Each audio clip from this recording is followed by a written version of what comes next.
Hey guys, welcome to another one of my videos.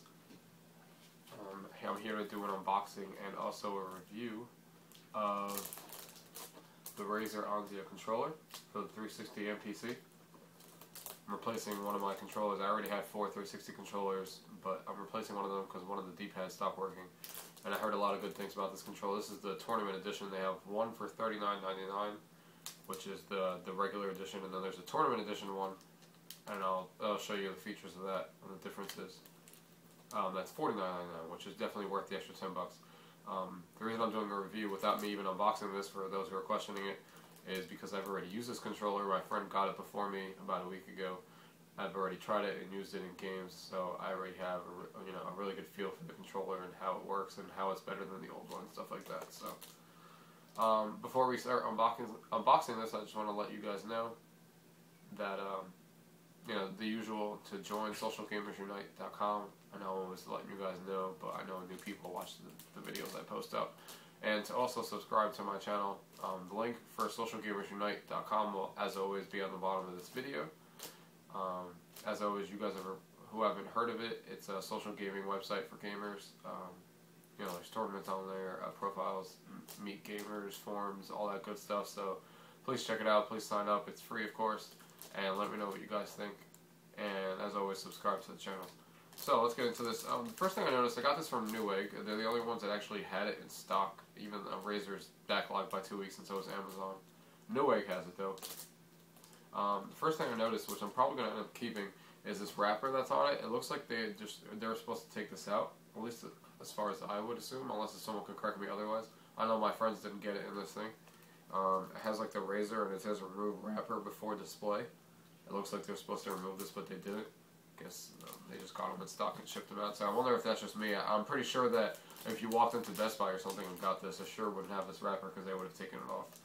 But that's cool. So I'm going to open this carefully because I actually want to put it back on the box after I take the controller out and keep it and wrap it back up. So let's see how easy this is to remove. Let's see.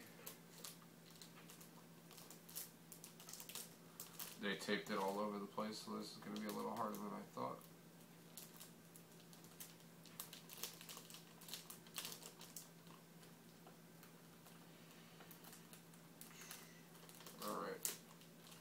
Alright, we got this out.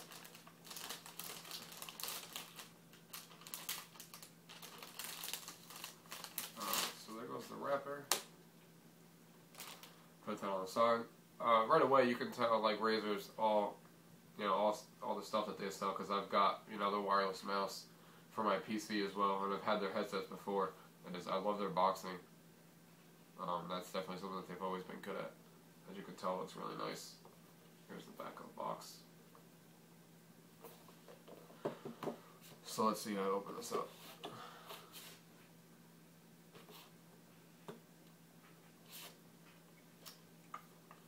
Sometimes I get really confused on how to open a box, because this doesn't look like it has, this looks like it might just possibly go in here and pull off.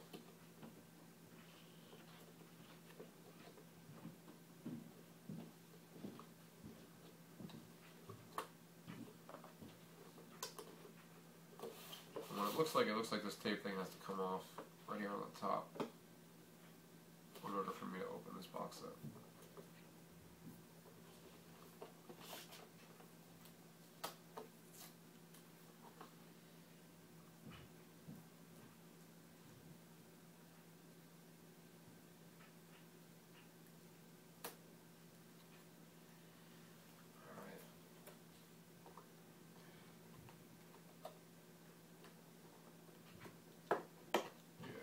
Okay, here we go.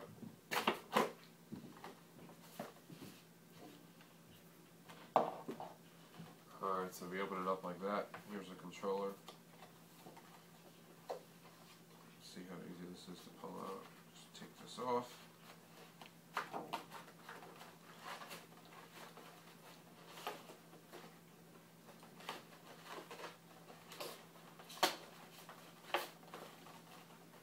Lift this up.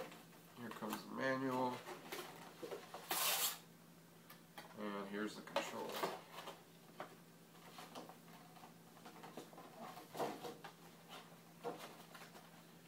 Fits back in there nicely. Alright, so here's the controller. So one of the biggest differences of the tournament edition that got me really excited, well, not excited, but you know, made me want to get it as well, is the fact that, which I'll show you in a second once I get the controller out, that it had braided cables. So you know it's going to be much more durable than the other ones. The other ones aren't braided, so it ain't going to be as durable as these.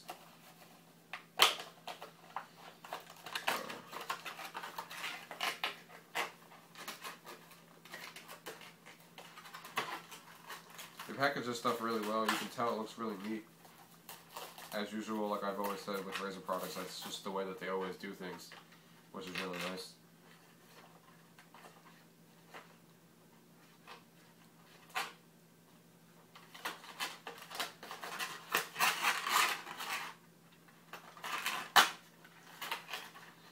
Alright, one of the other nice features of this one, I think, I'm pretty sure that the other edition, the $40 edition, is the same. Actually, no, I'm positive. Now that I'm thinking about it, that one of the good things about this, as you can tell, there's no wireless edition, but I don't really mind it. But they give you 10 feet of cable, which the 360 controllers obviously do not, because they're wireless. But this gives you a really long 10-foot cable, as you can see. So it gives you a lot of leeway. And as you can see, like I was talking about, if you can see from the camera, you can try to bring it up closer, is the braided cables. They're braided, so you know, they're not going to break easily or anything like that. So it's really nice cable.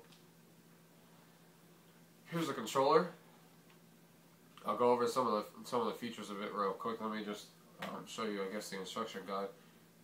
You know, on the back, for gamers, by gamers, and then the Razer symbol right in the front.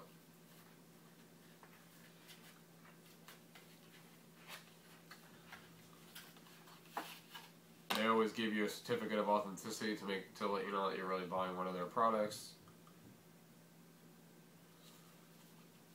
They always give you those Razer stickers, warranty information packet, and the product guide. That's it. So going over the controller, the differences of you know, that make this stand out over the Xbox controller. There's a few different things that they did. One is the D-pad is now more, you know, separated buttons that a lot of people complained about with the 360. So they're all separated instead of being all just one D-pad, which makes it easier, especially for fighting games. For FPS games. If all you play is Street Fighter, you know, and Marvel vs. Capcom, I don't know exactly how they work yet, because supposedly, you know, it's a lot harder to hit two separate buttons like this as opposed to using the D-pad for the 360 controller. I don't know how true that is. I haven't actually played a fighting game with them, but keep that in mind that some of the reviewers did say that. But for FPSs and all the other type of games, the D-pad is much better suited for those type of games than the 360 D-pad was. One of the other things they changed is from over here where the start button used to be, it's now at the bottom. The reason they did that is because a lot of people also complain that, you know, sometimes they accidentally hit it when they were playing games, so they moved it here at the bottom out of the way, which is fine by me. I've never hit it by accident, but either way for me it's fine. The other complaints I heard about it is for games like Battlefield Bad Company 2, where you have to hit the back button to look at certain things. It's kind of annoying to take your fingers all the way to the bottom and hit it, as opposed to being right next to you. But that's the only game I've ever heard a complaint about for the moving, but I don't see how that's a big deal for me. One of the other big things as well is these are hypersensitive touch buttons over here. What it is it clicks. You're not going to be able to hear it on the camera, but think of it as like a mouse click. Like when you hit your mouse and you click, you hear that mouse click. This is exactly what these are doing to me right now. They're clicking like a mouse, and they're really sensitive. So, you know, the slightest touch will hit them, which is good. So it doesn't take a lot of effort like the 360 controllers. When you hit the A button, you know, you have to put a lot of force into it. These, you don't need any force at all. It's awesome. Nothing different about the 360 guide button. One of the other big features about this as well is you can control the sensitivity of the analog sticks. So you can make them really tight or really loose when you're playing and moving it around, which is also really cool as well. And really, you know, really suited to how you actually want to play certain games, which is awesome. The other big thing, the biggest feature probably of the controller itself is on the top here, they now have, instead of just having your left button and your right bumper as the 360 controller, they added another left bumper and right bumper. So the back ones are the ones that are your regular left and right bumper like the 360, but the ones on the top, you can actually set them to be whatever you want from another button. So say, example in Gears of War, or let's take Call of Duty Black Ops for example, since you guys are obviously you're playing that much more right now. The analog stick, obviously when you push it, is to run. Now, instead of pushing that in to run, which is kind of annoying for some people, even for me, you can use the back buttons over here. There's a way to just hit this button. It activates the right bumper, and you hit the button on the front. So say I wanted to change that Call of Duty button, I hit this in, because that's how you run in Call of Duty. You press it in, and then it activates, and then from now on, now you can use the running in Call of Duty by just pressing this top button here instead of pressing this in. So it kind of depends on what you can change it to whatever button you want, either the analog sticks or any of the AB buttons or any of the directional buttons work fine. The only thing you can't remap are the trigger buttons, as far as I heard. Every other move that you do with these buttons up in the front, you can change and activate for one of the bumpers up top. It's a really useful feature for certain games. Not sure how much I'm going to use it. The first thing I'm going to try is that Call of Duty thing and see how that running works with using it up here instead. So, a lot of people like that feature, and that was one of the main things. And the last thing about it is also these trigger buttons, as you can tell, are really much easier to hit. They're kind of like confined up in the air, so, and they're also really sensitive and hit really well as opposed to the 360 controllers. So this feels a lot better than the 360 controller does. It also has enhanced grip and stuff like that, which makes it much easier to grip. And I like the feel of it already over the 360 controller. I've already, like I said, I've used this already, and I like it a lot. I think it works great for certain games. Call of Duty Black Ops was awesome. I was playing Halo with it. It worked perfectly. It will take you a little bit getting used to coming up from the 360 controller to get used to the buttons and stuff like it did to me. But once you're used to it, you're probably never going to go back to another controller. Even IGN rated it as one of the best controller for the 360. So definitely worth it. $50 for the tournament edition. And just to go over the differences real quick versus the tournament $50 one and the $40 regular standard edition, which I told you guys already, get the $50 edition for sure. The difference is the cable's not braided. It's just regular, cable like all the other controllers. You don't get to adjust the sensitivity of the analog sticks.